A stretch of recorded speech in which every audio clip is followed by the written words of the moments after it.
A lot of what people call self-acceptance is total nonsense. Not only that, it doesn't even work. In today's video, I'm going to talk about how to not hate yourself. I'm going to talk about how to actually look in the mirror and like the person you see. But before we get to that, make sure you subscribe to the YouTube channel, hit the notification bell so you can get brand new videos when they come out. If this is reposted on another platform like Instagram or LinkedIn, leave your 2 cents there and use those engagement tools to share as well. So I'm going to give you 3 quick tips that are going to help you not hate yourself, right? And it's not as if we all walk around miserable. Some people do. But we all have these things that chip away at our confidence, that make us second guess ourselves and feel bad, and there are some remedies to that. So the first thing that you want to do to not hate yourself is you want to work from the outside in. I meditate. I'm into spiritual philosophy and Eastern notions of how to live one's life. But if you want to change the way you feel about yourself and your situation, changing the outside circumstances of your life will make you feel better. I have been depressed before. When I was dead broke and I had no money, I was depressed. When I was 20, 30 pounds overweight and broke and working a job I hated, I was depressed.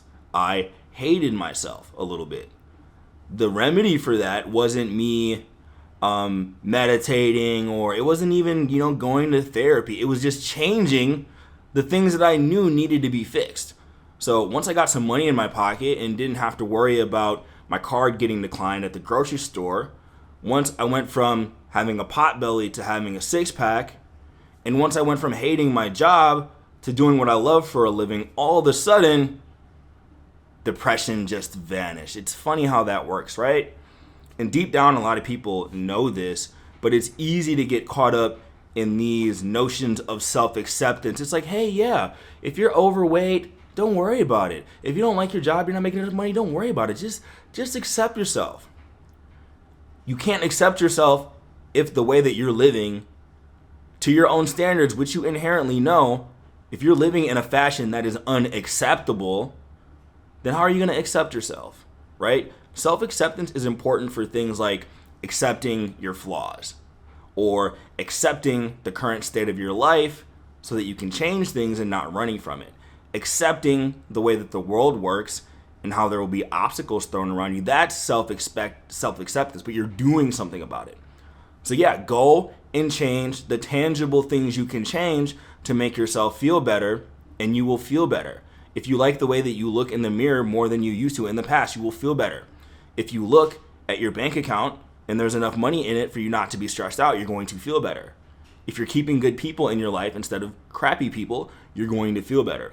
A lot of people don't want to do that though, so they revert back to this fake contentment, fake gratitude, fake self-acceptance. It's not real. You don't believe it. You know deep down you don't believe it. And as much as society tries to convince you, you don't believe it, right? Which leads me to my second point. So work from the outside in, but then secondly, you have to be brutally honest in your self-assessment, and you just have to make admissions that you're not doing things the way that you should be doing them. And one hard thing for people to accept is the mismanagement of their own lives, right? So deep down, you know what you're doing right, you know what you're doing wrong, but you don't want to come to terms with the fact that you have one simple job, which is to care for yourself and to make the best life possible for you, and that day after day you're failing to do so, right? So until you admit that, nothing's going to change. A lot of people carry this self-hatred, or they don't like their circumstances, but then it's very easy to blame some outside entity for it, right? It's very easy to blame the government or your employer or your spouse or your children or people in your life that have screwed you over, whatever. It's so easy to put the blame out there, and it's so hard to just admit that there are things that you should be doing that you are currently unwilling to do, and there are actions that you are engaging in that you are currently unwilling to stop engaging in. And that if you just fixed those things, it would get better. So you got to make that admission first. So A, the way to get out of a hole is to stop digging, but B, you have to admit when you're in the hole, and you have to stop pretending like you're not in it, right? So we carry these vague senses of self-hatred and self-doubt and all these limiting beliefs because it's very hard to confront your reality head on. So you have to confront your reality head on and make some admissions, right? What are your strengths? What are your weaknesses? Where are the gaps between the things that you want and the amount of effort that you put in, right? So I love this quote from E.T. the hip hop preacher. He says, "Don't be mad about not getting the results from the work you didn't do." Don't be mad that you don't have the life you want when you have not done anywhere near what's necessary to achieve it. And admit you're at a deficit, and then once you admit it, that's when you can start climbing out of the hole. But people are really good, you are really good at telling yourself stories, of narrations of how your life is going as opposed to the way that it really is. So you have to get real clear on yourself. Sometimes having brutal honesty to the point where it really hurts to admit some of the mistakes you've made. I've made horrific mistakes. I've made life-altering mistakes. I made mistakes that I couldn't take back and that set me back years. But nothing changed until I admitted it was so and started making those changes, right? So the first thing you need to do is fix those outside areas. But in order to do that, you actually have to have this kind of prequel step of admitting the truth about your life and accepting that you need to change. And the last thing that you need to do to not hate your life, it's kind of a derivative of the first two things that I mentioned, but in particular, doing the things that you really know are bad for you is going to help you not hate yourself.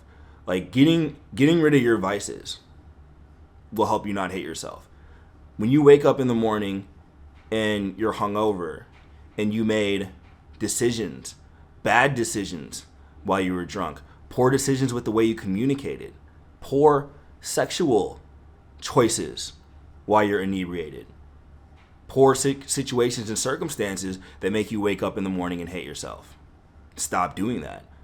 Stop allowing people into your life that you know are not going to treat you well, right? So a lot of people get into patterns with relationships and friendships where you know you're being taken advantage of, you know you're not choosing the right people in your life, but you subconsciously keep bringing them in because you want to confirm that story about yourself that you're the type of person that doesn't deserve healthy relationships, that doesn't deserve good people in your life. So you keep people in your life that aren't supposed to be there.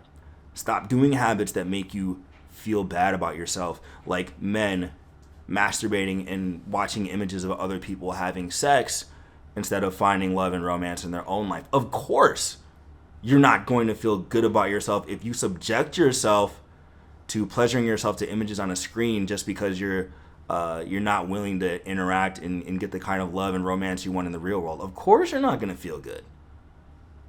You're doing other activities. You're eating too much food, and it's making your body feel bad. It's making you feel bad. It's making the way you look in the mirror not appealing to you, and you know that.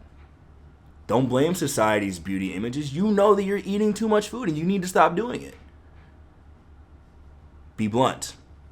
So that's the process of inversion, right? So Charlie Munger says, don't try to figure out how to be successful. Figure out what's definitely going to make you fail and stop doing that. So those are 3 quick tips. Do the things you know you need to do and you'll no longer hate yourself. If you enjoy the video, subscribe to the channel. Check out the cool stuff in the description below. Other platforms. Share with your friends. Had a blast on this video. I will see you next time.